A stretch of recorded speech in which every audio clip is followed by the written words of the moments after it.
Hiya, and welcome to another Wheelife Wednesday. And so today we're going to show you how to empty the toilet cassette. There's a lot of people out there that have never had a motorhome, camper van, or even a caravan, and they've all got very similar ideas. And so yeah, we've had a few people that say they never knew how to do this before they bought their motorhome or whatever. So we thought to show you the basics, because they're all pretty much the same, of how we empty the toilet cassette.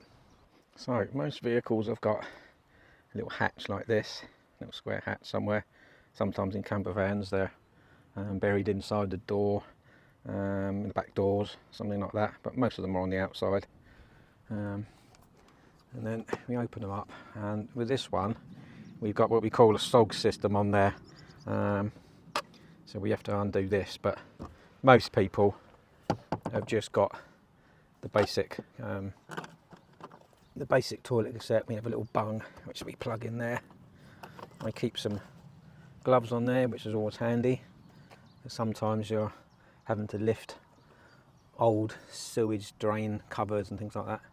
And so basically all you need to do, and there's different colours on here. We got it's a fairly new one, this one, so it's got the blue sort of accessories and caps and things on there. And so underneath here we got like a little latch. You squeeze this up, grab your handle like that, and it just slides out. And so let me just take that out. And then they haven't all got them, but this particular one has got a handle underneath, which you can put around like that, and then it does clip in there somehow, like that, so you can drag it along. Right, so we've taken the cassette now to the official chemical disposal point, and in this campsite we've got a very nice area to dispose of it. They're not all like this, but this has got a nice stainless steel sort of area there with a bowl and a cistern where you can actually flush it. We've got a nice hose over here so we can rinse it all out. And so I'll give you a lowdown on which buttons and stuff to push to let all the horribleness out. One tip is when you take the cap off the top here, is never put it anywhere near the hole, the drain or whatever. I usually put it either well out of the way or down on the floor, and then there's no chance of losing it down in the drain because nobody wants to fish it out of all that. Right, so I've already rinsed this one out now, so it's just full up clean water, so I can actually show you what's going, because nobody wants to see what normally comes out. And so you've got a couple of handles. We've got one over here which I'll normally stick left hand on there, and then on the other side you've got another little piece here which sort of can act as a little handle for tipping it up. And then on the top you see like a little button, so when you've got your hand on this side you can put your thumb on there, and that lets the air in because it's a sealed tank, and so it stops it from glugging. And so if I tip this out now, I won't push that button and you'll see it glugging out. Then when I push the button in, you'll see it all just sort of flies out smooth, if you like.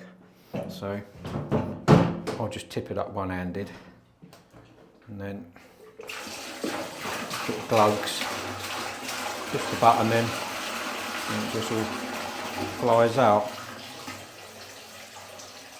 So yeah, finish it up like that. And then with the hose you can obviously rinse it out with that, like I've already done now. Rinse it all out, give it a gentle shake around, tip it out until it's all nice and clean. Job done. So then we can put it back on the floor and pick the cap up because we haven't lost it. Oh, and normally if you're putting the chemicals in, because we don't need to put chemicals in this one, because we've got the SOG system, we don't need to put chemicals in. If you are putting the chemicals in, which is the normal way to do it, then you'd leave, I think it's about 2 litres, you put about 2 litres of fresh water back in, yeah, just to put the chemicals back in there so it's not sitting in an empty tank.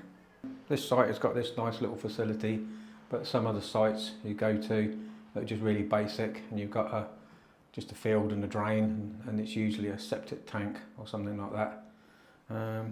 So yeah, you probably have to open up a sewer, or it's just an open drain, or yeah, whatever. There's various different things. But yeah, you've always got to put it in a designated chemical toilet disposal point. And so normally, if you haven't got a stog system, you would come back to your unit, your van, whatever. You take this cap off, and it wouldn't have this bung in. And there's usually like a measuring thing on the end of it, but this one, it's all been cut off. This is a special cap for this. So yeah, that's got a measuring cup, and you put your chemicals in there, tip it down into this tube here, give it a swirl around, and then you just put it back. And so putting it back is just the reverse of the other way. You just put it on the rails, if you like, on the bottom there, push it in till it clicks, and turn that around. Job done. Oh, and I usually keep, oh, that's come off.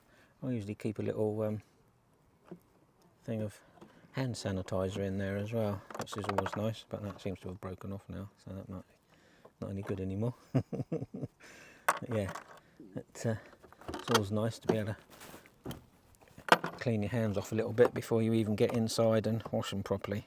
So yeah, we put this on because that is just a little fan in here that draws the air through, stops the smells inside, which is quite nice. Yeah, and then it all comes through, gets blown out. There's a charcoal filter in there, it all gets blown out of there. So yeah, that's how you empty the toilet cassette.